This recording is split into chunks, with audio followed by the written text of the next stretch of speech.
today we have a team of students from EHL who have spent some time critically analyzing the resort from Dubai, Atlantis, the Palm. They're going to spend some time to explain some of the marketing techniques that they observed from the resort and what they have learned over the past few months creating a blog. Now over to Sarah, our reporter, who will ask them some questions. Good morning, ladies and gentlemen, and good morning, Leah. Thank you very much. We are here on the beach of Atlantis, the Palm, with two very special guests. I have here with me Robbie Bob and Vedant, two very successful students at École Hôtelière de Lausanne. And I have a very important question for you guys. What are the key takeaways from the blog you created? Okay, so the biggest takeaway from the blog is that a lot of work goes into the marketing of hotels, much more than we realize. And when we look beyond the surface, we realize and observe special techniques that are used to attract potential guests. Can you please give me an example? Of course. For a hotel, especially regarding marketing, it's very important to differentiate yourself from the customer. And for customer segmentation is essential. The customer segmentation is defined as the process of separating customers with similar attributes into smaller groups. Atlantis knows exactly what their customers are, and for customer segmentation, this helps to target them, it helps to know exactly what the customer wants, and it helps to attract the customer to the hotel. Thank you, Robbie. Is there a particular concept that you found particularly interesting? Yes, something that stood out to us was a transition from the 4 Ps to the 4 Cs. It's very interesting to see the shift from traditional marketing to more urban and modern approaches, which went from marketing that was product oriented earlier to now that is more consumer oriented. So what is actually the difference between the 4 Ps and 4 Cs? What does the P stand for and what does the C stand for? Right. The 4 Ps stand for product, place, price, promotion, whereas the 4 Cs stand for customers, convenience, cost, and communication. I understand. Robbie, would you have an example regarding this explanation? Of course. As Vedant just mentioned, the 4 Ps and the 4 Cs have changed a lot, especially in the marketing of the Atlantis. The examples which I would give is that when coming to the Atlantis, the hotel doesn't try to sell their products, it tries to sell their experiences. And by means of this, they have suites which are underwater, or they have water parks.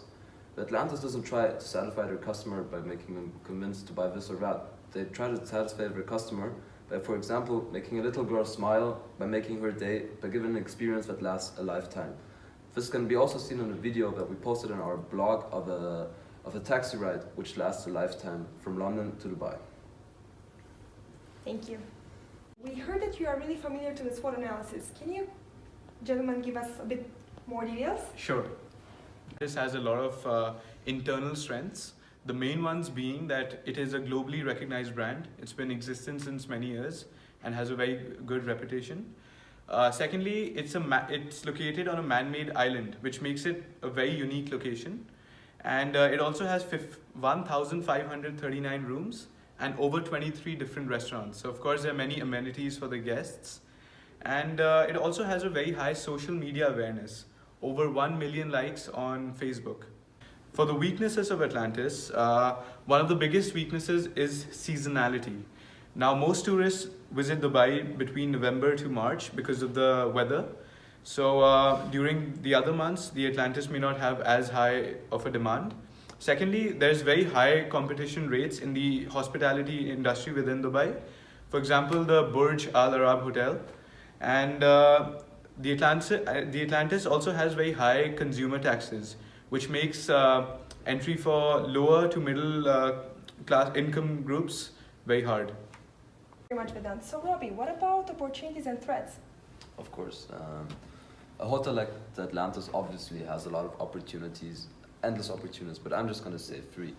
First of all, there has been a recent change in customer regarding the Atlantis. It has become from business, short stays, to actually long leisure stays. Customers are willing to spend far more money, which brings me to my second point. The customers in Dubai are wealthy customers, usually coming from the 1% of the world, and therefore they're willing to spend more than the usual customer.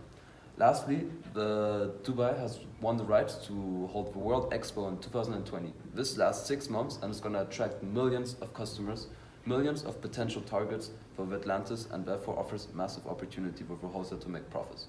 Furthermore, there are the threats of the hotel. The The Atlantis is located in an area where natural disasters are no rarity. Therefore, the hotel always has to think of a threat, has to make sure that the customers are safe. Furthermore, there's political complicancies in the area, so therefore no one knows exactly how safe and stable Dubai and the United Arabs actually are. Lastly, the Dubai economy is heavily dependent on oil, which means that if oil runs out, which may happen, nobody knows what happens next with Dubai. Thank you. Thank you, Robbie, and thank you very much, Vedant. It was a pleasure to have them here. Very successful AHL students. Back to you, Leah. Sarah, and thank you to Vedant and Robbie for coming on our show and answering our questions. We wish them a very safe trip back to Lausanne and have a very good afternoon. Thank you.